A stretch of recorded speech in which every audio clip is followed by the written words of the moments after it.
An elimination diet is when you remove the foods that you've been eating and that you suspect are causing adverse reactions, and then reintroduce them slowly to monitor how your body responds.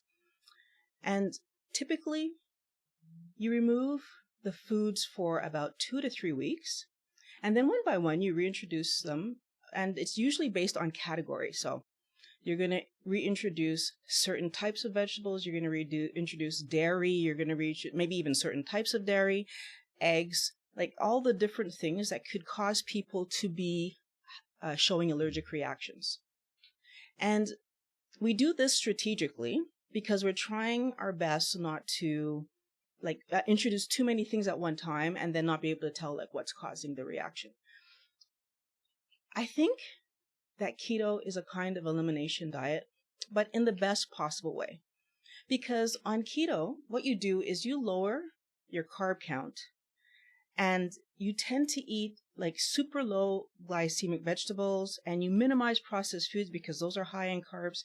And most of us even minimize the amount of alcohol we're drinking. Some of us get down to, like myself, almost none. I think in the last year, maybe I've drank twice.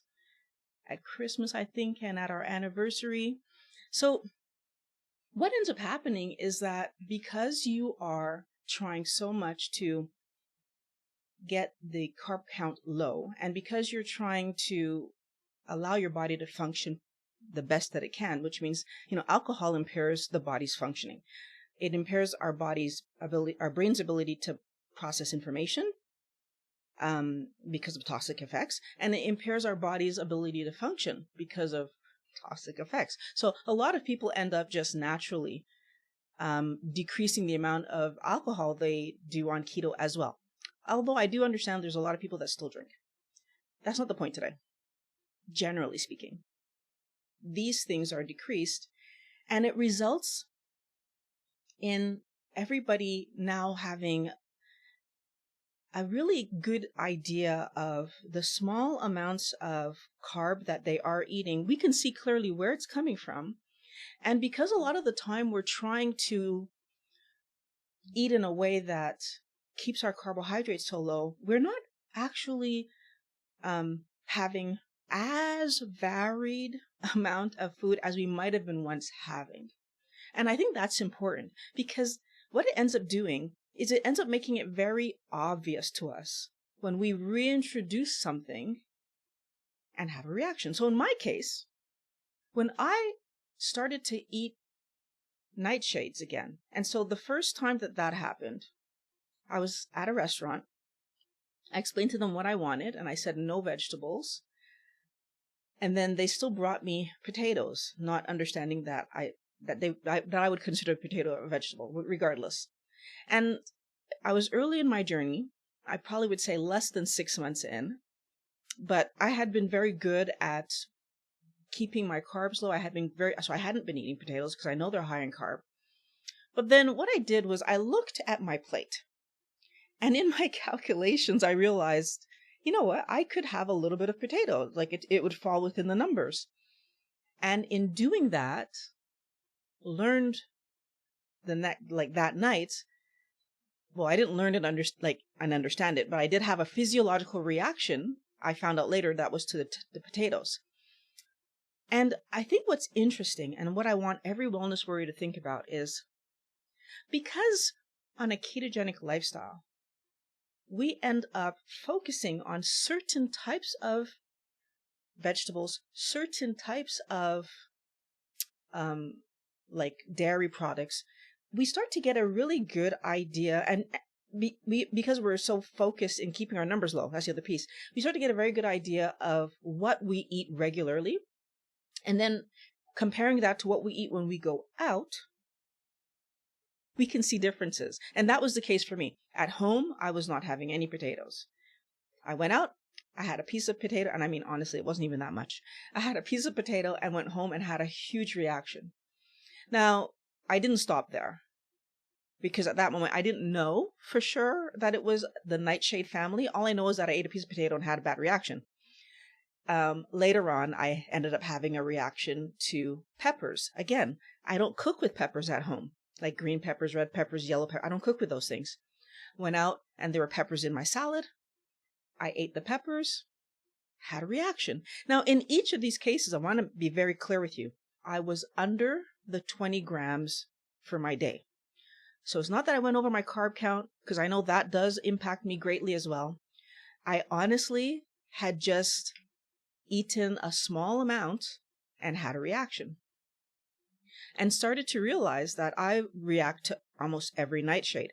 And I started to see this because, again, the longer that you live a ketogenic lifestyle, the more that you start to see that these things, because you become very comfortable in what so your body becomes used to things that bother you. And so this is the other part of the story. I had, over the course of my lifetime, had knee pains, elbow pains, back pains, neck. I had all kinds of pains. And I had honestly gotten used to living in pain because it was always there. So your body gets used to whatever is happening. And you keep going forward because, of course, we need to live life. But then when you remove a problem and your body gets to feel good again, then all of a sudden what you realize is that if that problem comes back, it's not great. In each of these scenarios where I ended up introducing a nightshade back into my life, it was because while I was cooking healthy, for whatever reason, days, even weeks had gone by without me eating this thing.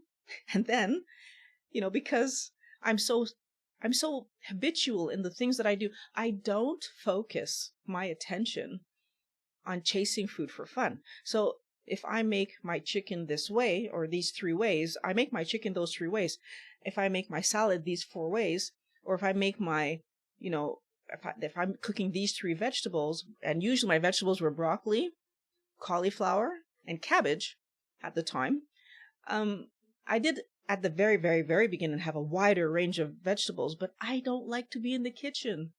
So I really found recipes that I could do quickly with those 3 recipes, with those 3 vegetables. That's what I was eating. Because I was doing this, every time that I went out and had a new veg, or I had not even a new veg, I had a nightshade veg, which I had eaten before. I've eaten eggplant before. I've eaten peppers before. I ate potatoes my entire life. But having them when I hadn't had them for a long time allowed me to see that they were causing problems. So having violet syndrome, as I like to call it, that inflammation that hits me when I eat the wrong thing, helped me to see nightshades were causing me to live inflammation. Now, interestingly, I didn't have any reactions to dairy. And I did long periods of time without dairy too. For some reason, dairy doesn't seem to get it, but maybe I didn't do long enough. So this is the other thing that I want to bring up. When you look up how long does it take to change the microbiome, the gut microbiome, it says 3 to 4 days. However, I've also seen other reports that say that it takes our body weeks to months to let go of certain things, or to not react, or not to still be reacting to certain things, or sometimes even to react to certain things. So I think the other piece of this story that I'm going to put out there for every wellness warrior to think about is, even though we can have a change in our gut microbiome after 2 or 3 days, it makes sense to me that elimination diets ask you to not eat the thing for 2 to 3 weeks to really give your gut microbiome a chance to not be reacting. But I feel like the other part of the story is that after 2 to 3 weeks of not getting cabbage, for example, let me just throw that out there, then my body probably wouldn't be used to eating cabbage, because it wouldn't have the gut microbes that want cabbage if that's what they're focused on, if that's what's going to make them proliferate. And I feel like that's part of this story. We don't keep in mind that we have in our gut bacteria that thrive on certain things that we're eating, and that sometimes that allowing those bacteria to thrive causes problems for us, versus other bacteria that when they thrive causes benefit for us.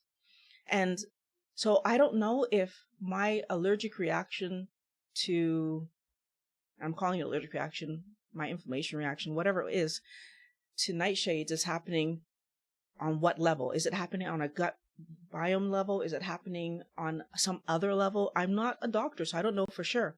But what I know is from the research that I'm reading, your gut microbiome is playing a role. And at the same time, there are other things that are happening that have to do more with the way that our body just reacts to things on levels that I don't understand. So when I did keto, I changed my gut microbiome and I eliminated a lot of things from my diet. And then I turned around and I did carnivore for 2 months. And I had even more understanding that how much sugar was impacting me.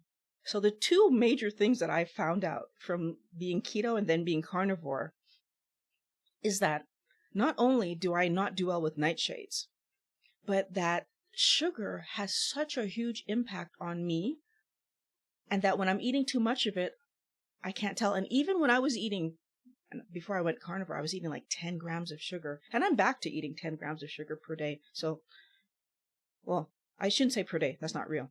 I'm back to maxing out at 10 grams of sugar. A lot of my days I don't have even 2 now because I've realized this sugar connection that's happening there. But I wouldn't say that I don't have sugar because that would be a fallacy. But what I've been able to figure out is that when I was allowing myself regularly to get up to 10 grams of sugar daily, because I was doing that, what was happening, my body was used to it. And then the reaction that I was having was not huge, although it was definitely there. And how could I tell it was there? Because when I eliminated sugar for 2 months, and then I came back and tried to have sugar, my body reacted. My skin wasn't good. I of course had issues toileting. I had bloating and all, like my body didn't react well. So it's interesting to me that when I'm very, very, very strict, and I'm calling it strict, it's not hard for me to do that because I don't like to cook. And I really do feel like this is such a big part of the story that for me, I call it strict because other people call it strict, but in fact, for me, it's easy. But not eating sugar for 2 months helped me to get even better understanding of what's healthy for me. And then now I'm so much more focused on protein and fat. And I'm not going to, occasionally I still have a salad once in a while. Usually Pat makes it. This is really not helping me to be adventurous in the kitchen. I'll tell you that part of the story. So if Pat's cooking, I'm going to have salad. I'm going to have certain vegetables. I don't eat all the vegetables that he eats because now knowing that I don't react well to so much carbohydrate, but I do like salads. And if he's making a salad, I'm going to have some. What I've realized is that sugar and nightshades were having a huge impact. I want you guys to think about yourselves, looking at what happens when you reintroduce certain foods, because I think we all go through this, where for whatever reason we're cooking a certain way and we haven't had something for a long time, especially if you're doing a keto diet or if you've been doing carnivore for a while and then eat some carb. What happens when you reintroduce those carbohydrates? There are certain vegetables that I reintroduced and I had no reaction. Like, for example, broccoli.